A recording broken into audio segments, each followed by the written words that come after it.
So the concept is quite simple. Helping verb changes, the meaning gets changed. The meaning of the sentence gets changed. Right or not? Yes, sir. So future मतलब आपके आने वाले time. Future मतलब जो अभी मैं आपके सामने खड़ा हूं, 1 मिनट बाद भी होगा वो भी फ्यूचर हो सकता है. Yes, sir. एक दिन बाद भी, आराम से, 1 दिन बाद भी होगा तो भी फ्यूचर हो सकता है. 1 हफ्ते बाद भी होगा तो फ्यूचर हो सकता है. 1 महीने बाद होगा तो फ्यूचर हो सकता है. 1 साल बाद वो फ्यूचर हो सकता है. 1000 साल बाद फ्यूचर वो भी फ्यूचर हो सकता है. जैसे कि मैं आपसे कल मिलूंगा, फ्यूचर. 1 हफ्ते बाद हम बात करेंगे. 1 महीने बाद मेरा सिलेक्शन हो जाएगा. और 1 साल बाद मैं कहीं और होऊंगा. दुनिया फट जाएगी, सब मर जाएंगे. It's all future, right? हम रेगुलर मिलते हैं. English, we meet. हम कल तो मिले थे यार. Yesterday we meet. ये सब मत बोलो सेकंड फॉर्म फर्स्ट फॉर्म. इसके लिए नहीं पढ़ा रहा हूँ second form first form. Met बोलो. सोच रहे इंप्रेस हो रहे हैं हम बहुत. सेकंड फॉर्म फर्स्ट फॉर्म, यही तो खत्म करना आपके ब्रेन से.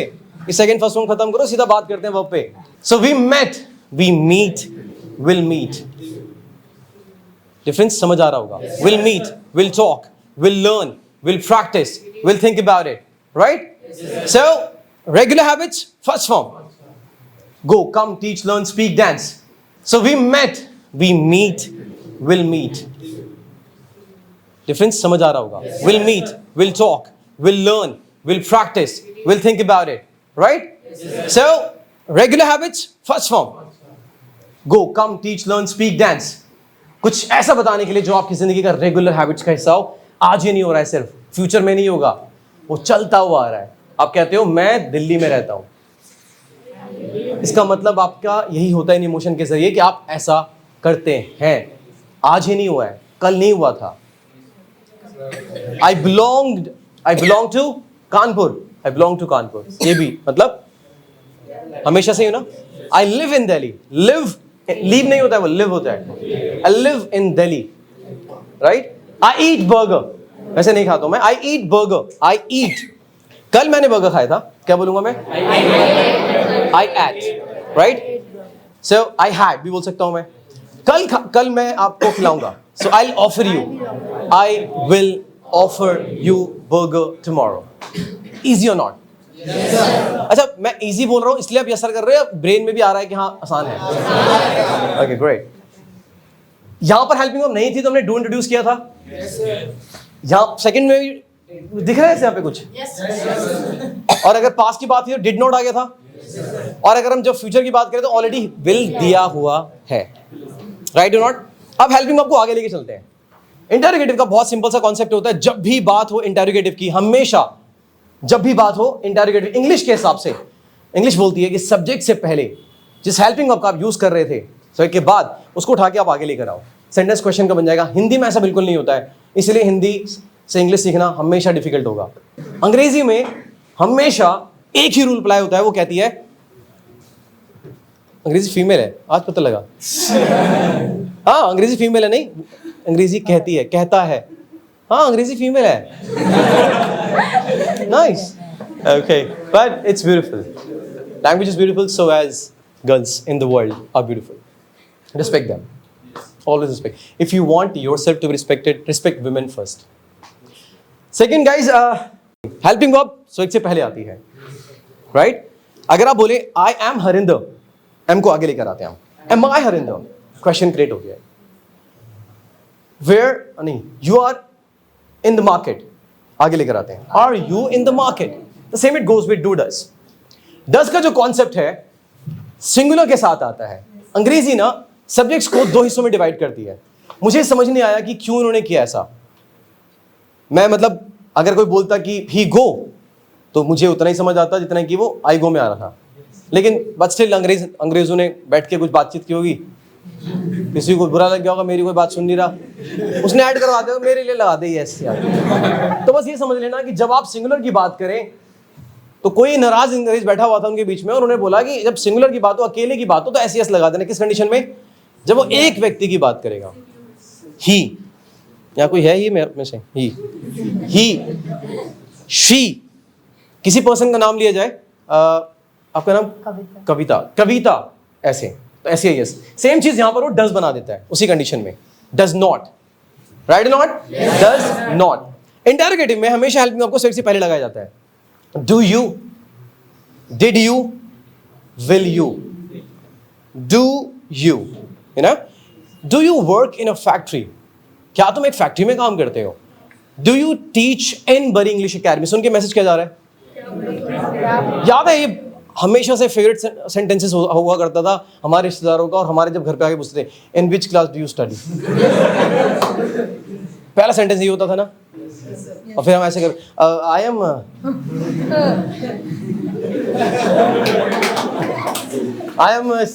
Study 7th. याद है गाइस, ये वही सेंटेंस है जिसने बहुत बार कॉन्वर्सेशन में हमें बड़ा एम्बैरेस फील करा है. मेरे से तो बहुत पूछते थे बच्चे क्लास के, सॉरी रिश्तेदार आके पूछते थे. Okay, so in which class do you study?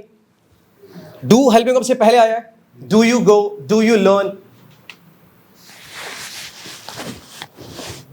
कोई गाना भी है, डू यू नो मैं तेनू कितना प्यार करदा. Do you know? So do you love? Do you practise? Do you meet? Do you think? Do you teach? Do you मतलब जैसे दिमाग में आता है डू यू ऐसे आता है.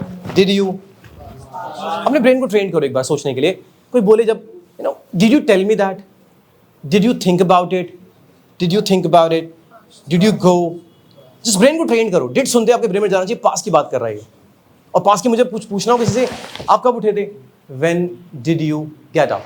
Regular. When do you get up? When will you get up? Future. Brain को ट्रेन करो. When did you? I did not message you. I did not message you.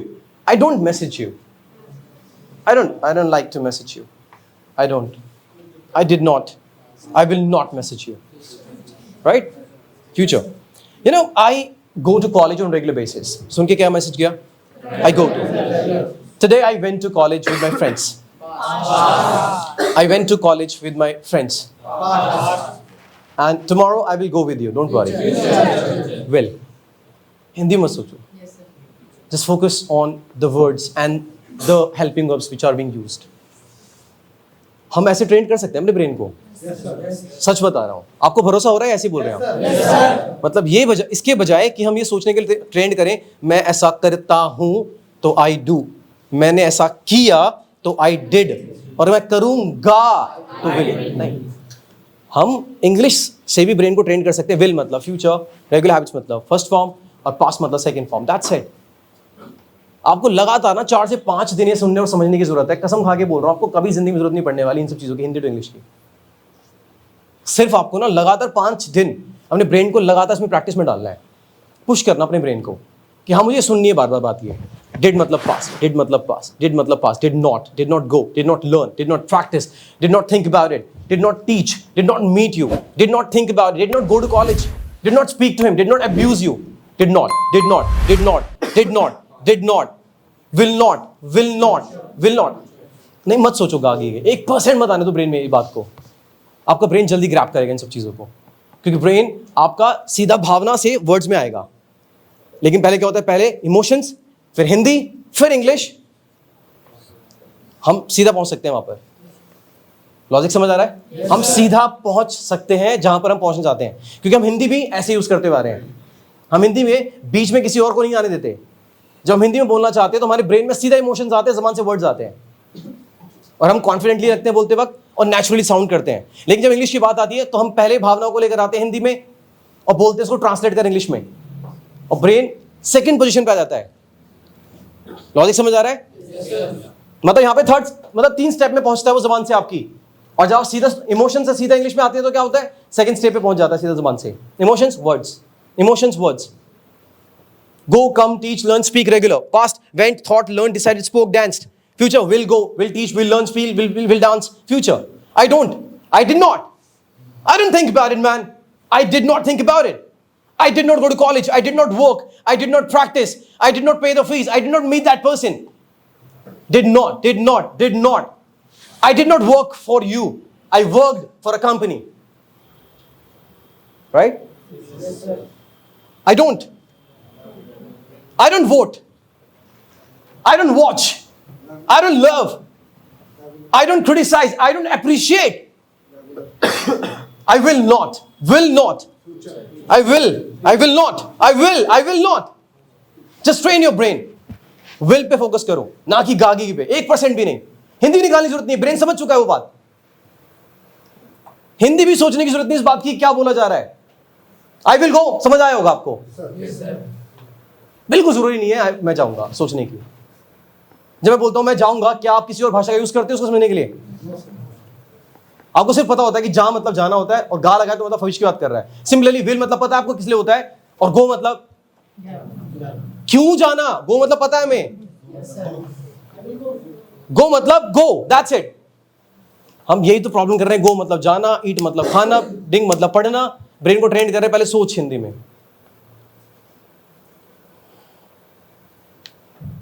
ज्यादा तो नहीं बोल गया मैं? टाइम कितना हुआ है? 24. ये लड़का कौन है आपके फोन पे? नहीं आपके फोन में एक लड़का कौन है? मैं ही हूं. आप लोग लेट हो गए यार.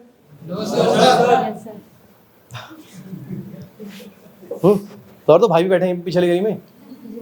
पीछे वाली गली में तो बैठा तुम्हारा भाई.